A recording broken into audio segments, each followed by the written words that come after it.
So your iPhone screen won't turn off or sleep even after locking it or leaving it idle on the home screen or apps. Let's fix the iPhone screen not sleeping issue on your new iPhone 17 Pro Max or any other iPhone with the latest iOS. So first, if your iPhone screen isn't going to sleep anymore, so just head over to your settings, scroll down and go to display and brightness. Here you will find this auto lock option.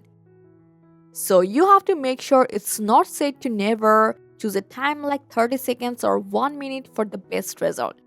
So if you're facing the issue that your lock screen isn't turning off, go back and from the always on display option, turn always on display off.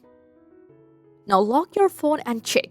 Your screen should go completely black and even from the home screen, it will automatically turn off after the set time. And that's it. Isn't it really easy to fix? I hope this guide helped you a lot. Thanks for watching.